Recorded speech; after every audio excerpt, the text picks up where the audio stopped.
Me voici en Thaïlande. Je prends mon courage à deux mains, fais une croix sur les plages et les îles et pars pour le nord. C'est un long trajet, un très long trajet, surtout quand on prend le bus et que l'on fait plus d'1,60 m. Je longe la frontière birmane et finis par atteindre les montagnes du pays Karen, ethnie vivant entre la Birmanie pour la plus grande majorité d'entre eux et le nord-ouest de la Thaïlande, dans des villages plus ou moins isolés pour le reste.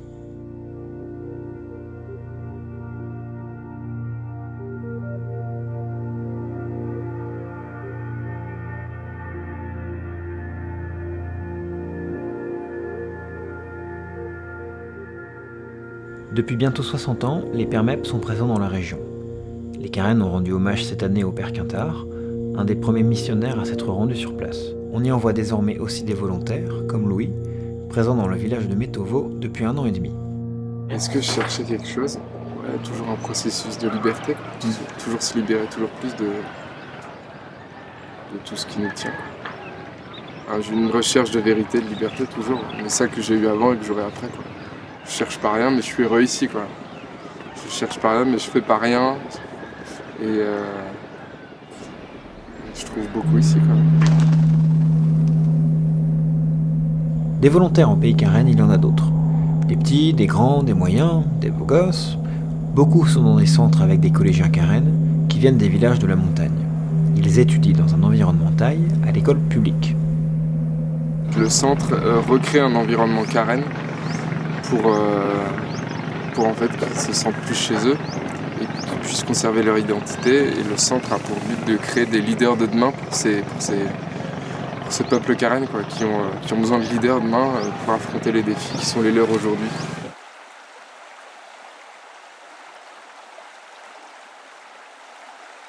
Le défi principal pour les Karen, c'est l'ouverture à la société thaï. La mondialisation, certes, désenclave en partie ce peuple, mais menace aussi leur identité. La mission de Louis l'amène à travailler pour l'association d'anciens volontaires Terre Karen, coopérative qui a pour but de donner du travail aux Karen dans la montagne et non pas en ville, en s'appuyant sur leur artisanat, le tissage traditionnel et la couture. Ma tcheka, elle a été tissée à la main par des Karen, donc c'est la sœur du centre qui me l'a passée. Je sais pas si elle l'a fait elle-même en secret dans sa maison, ou si elle l'a fait faire, ou si elle l'a acheté quelque part, je sais pas. Mais c'est la tenue traditionnelle des Karen, voilà, qui est tissée à la main. Donc 2 pans, qui est cousu, et puis voilà. C'est assez simple. C'est simple à mettre, à enfiler, mais c'est compliqué à tisser, quoi. Il y a des heures de boulot dessus.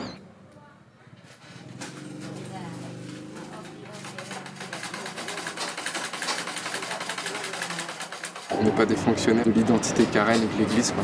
C'est ça le boulot missionnaire, je pense. Hein.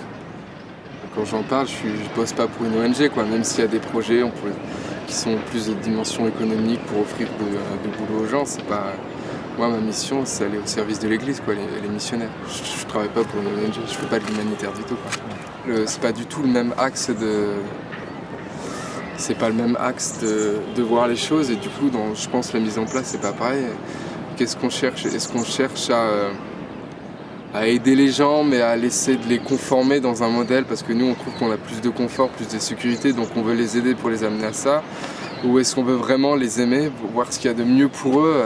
Rien que le mot humanitaire, c'est mettre l'homme, et mettre l'homme au cœur de tout, et je pense qu'en fait, oui, l'homme est important, mais c'est pas ça ce qu'il y a au cœur, quoi.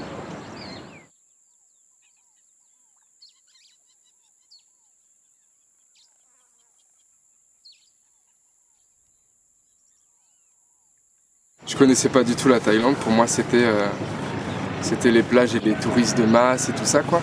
Et quand ils m'ont annoncé ça, c'était juste de la profonde surprise. C'est, je sais pas, des gens qui sont très accueillants, très bienveillants, qui ont une vraie identité, qui en sont fiers, même s'ils ont pour modèle la société thaï il y a des liens, mais en fait c'est très très différent.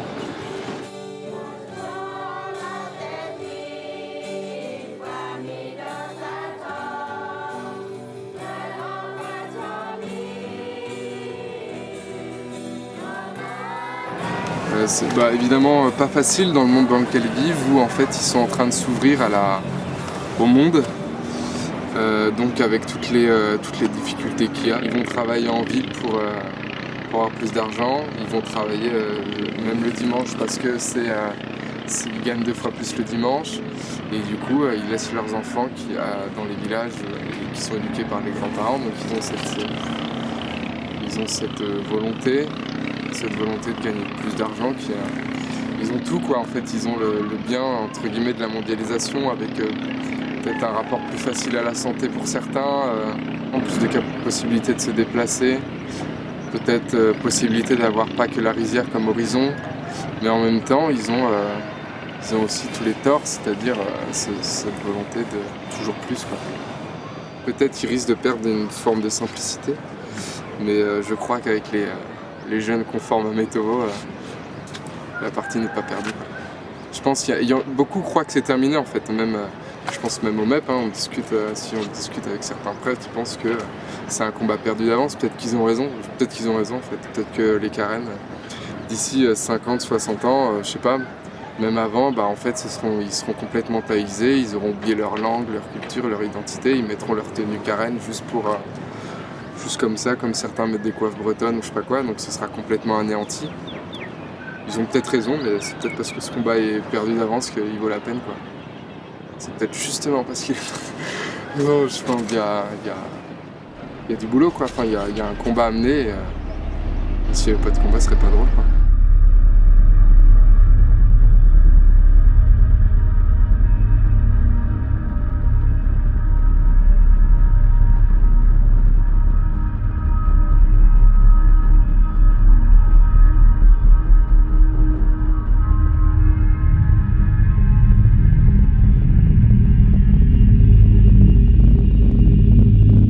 Cette révolte.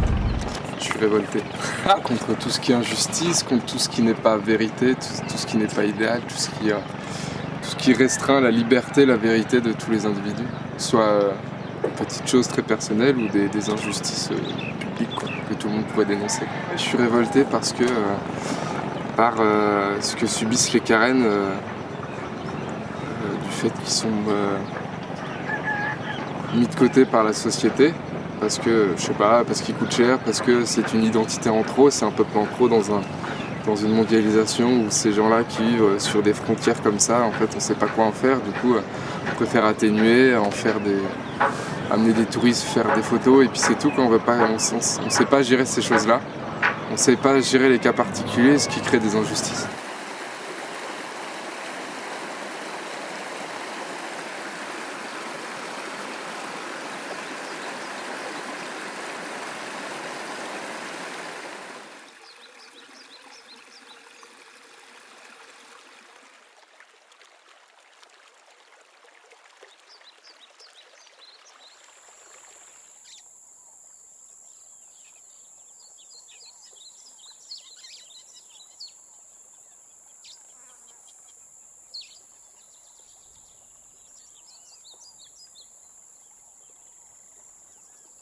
C'est ma vie aujourd'hui, quoi. Et demain ce sera autre chose, mais je suis pas allé dans le volontariat pour chercher une quelconque expérience, je suis venu pour vivre, quoi. Parce que ça m'a apporté plus de simplicité, ouais. Toujours plus de simplicité, plus de liberté, plus de vérité. Voilà.